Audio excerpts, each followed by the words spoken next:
Hello, good morning. Time check po, 7 a.m. na. Ayan, umaga na po. Kagigising ko lang.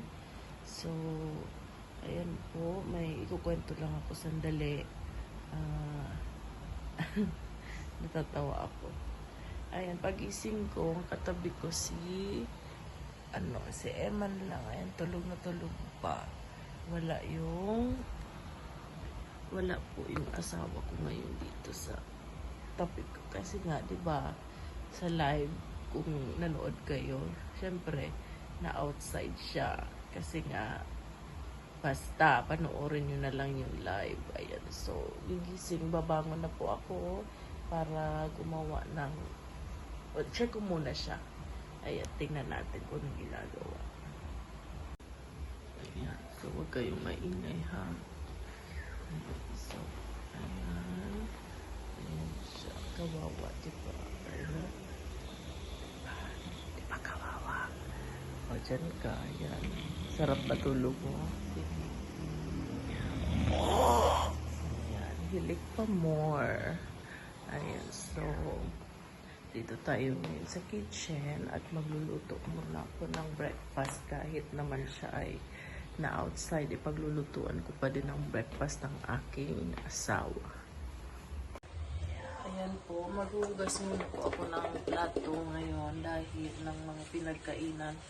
Dahil nga, pagkatapos sa gabi ng live namin, syempre, masama yung loob natin. Kaya, masama po yung loob ko. Kaya, ayun, hindi na po ako dito gumawi sa kusina. Dire-diretso na po ako sa kwarto. At ayun nga, nakatulong na rin po ako agad-agad. Dahil nasa sama ng loob. So, ayun, hindi man lang ako linambing ng asawa ko. Sakit-sakit, diba? So, ayun, natulog siya sa labas. Mas masakit niya yun ang katawan niya. Diba? So, ayun. Ganun talaga ang buhay. Minsan, may tampuhan. Dami namang hugasin dito. Dito kasi kahapon yung friend ko din. So, dito sila kumain sa bahay. Dahil sila po yung katulong ni Belgium kapag pag namimigay po ng mga gifts sa ating mga kabarangay dito.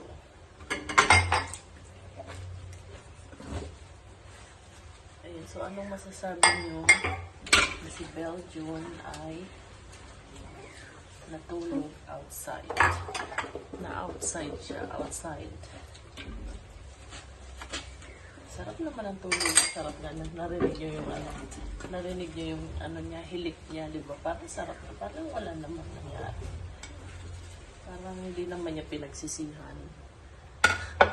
Tingnan natin kung ano magiging reaction niya pag-iising niya mamaya.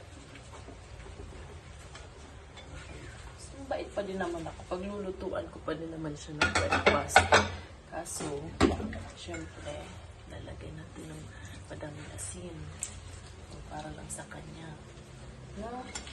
Kasi nga, mabait akong asawa. Ayan. Tapos yung kape niya, kaya magandang gawin sa kape niya na. Naririnig niyo ba yung hilig niya? Naririnig niyo ba? Narinig niyo ba? Ayan. Kakabisit pa. Sarap pa ng tulong mo, ha? Sige. Pagpatuloy mo yan. Sige na. Ako'y mabait na asawa. Kailangan nang hahanapin. Sarap tulog na. Hihilik pa more. Sarap basa dito sa mukha mo, no? Ayan. Ako'y mabait na asawa. Minsan ka lang umuwi. Ganyan ka pa. Ayan. Bigil mo ako, ha? Hindi ba ito ako?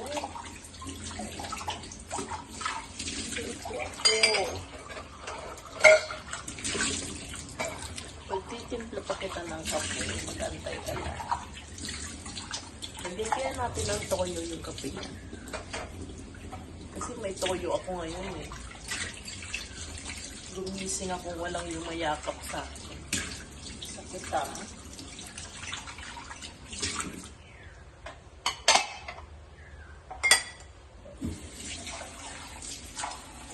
Tapusin natin itong ginagawa.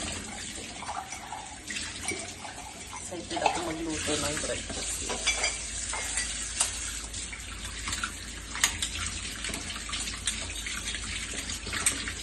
Sige lang. Nakasan mo pa yung hilik mo. Nakasan mo ako lang. Sige. Sige ka. Kulang pa yan. Nakasan mo pa. Kulang pa. Yan. Okay, sarapan mo pa.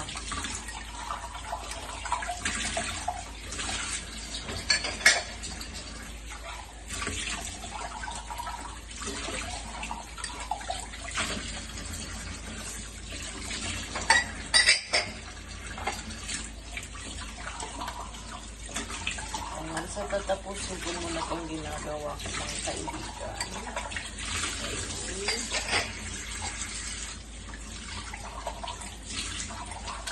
Hindi ko ibaba siya kasi mabilis kasi matampo kasi ako.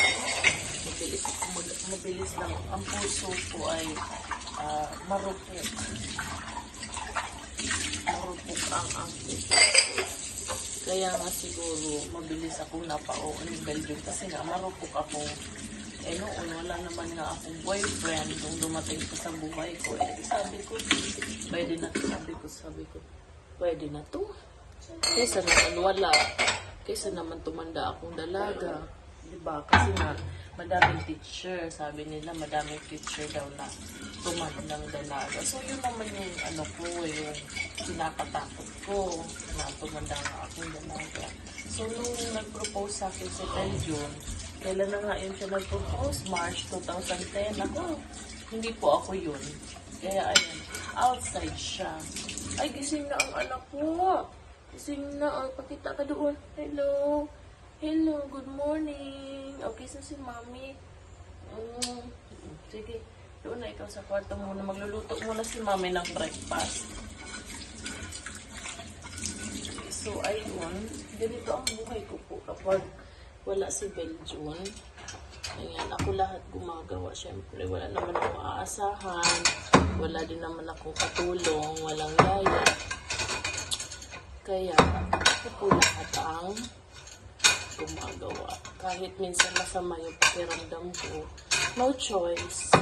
Kailangan kong mag-asikaso dahil may nag-aantay na bata. Meron kaming anak. Yun nga si Emma.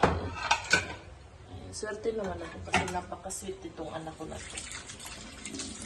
Lagi niya ako inaalala. So, balik na tayo. Ano nga yung pinag-uusapan natin? Balik tayo dun sa ayan po, nakakain na ang ating breakfast for today. Ayan po. So, antayin na lang natin magising ang Disney Princess para makapagpahinga na siya, ay makapag-breakfast na siya. Ayan. So, tulog na tulog pa kasi, ayun o. Tulog na tulog pa ang inyong Disney Princess na si Fiona. Ayan. So, tulog muna tayo. Paalam na!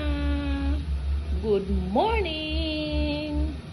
So, nagtuturta na po tayo ng talong. Ayan. So, hindi po ako magaling magluto nito kasi nga po, bihira na po ako magluto nito. Try ko lang. Huwag naman ka lang mabash. Magluto ng benden. Ayan.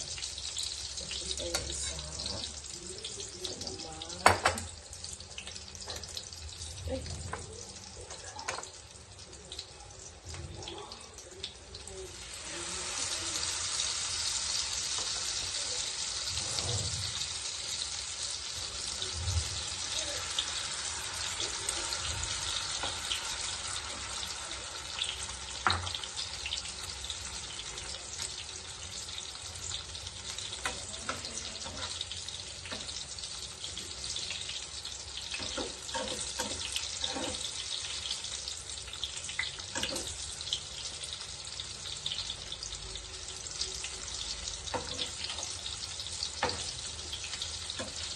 hanggang ngayon po, alam niyo ba, chika ko sa inyo. Ayan, alam niyo po ba na hanggang ngayon ay tulog pa din ang mahal kong asawa. Anong oras na? Alas 8 na. Sarap talaga ng kanyang tulog. Sana all, diba? Sana all.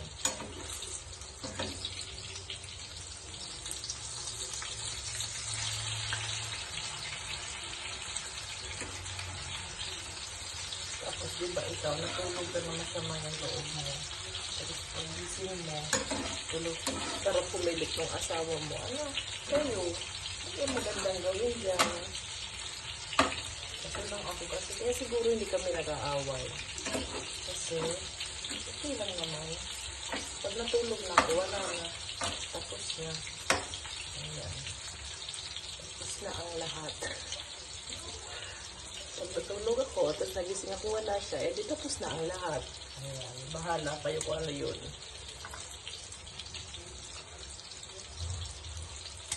Sarap-sarap. Ang sarap-sarap.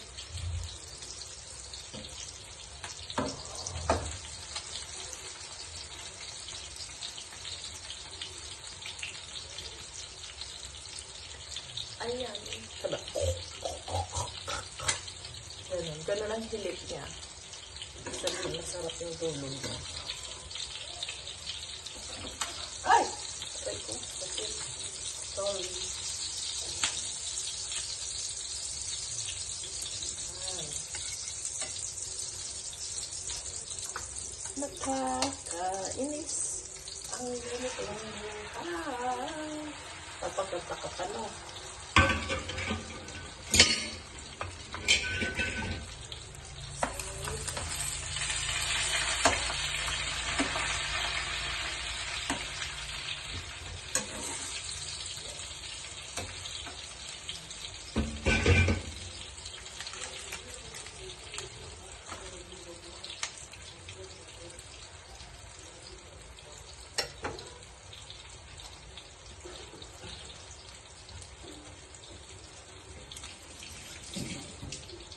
Ayan, tapos na.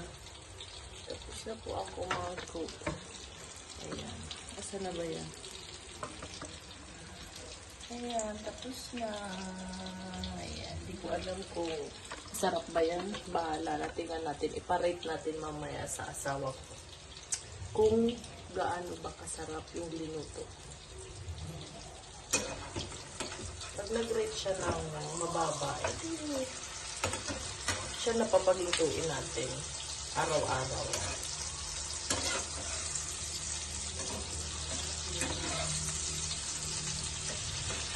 Ayan, tapos na tayo magluto. Init na lang ako ng mainit na tubig para magkape. Ayan. Ayan po, nakakain na ang ating breakfast for today. Ayan po. So, antayin na lang natin magising ang Disney Princess para makapagpahinga na siya, ay makapag-breakfast na siya. Ayan. So, tulog na tulog pa kasi, ayun o.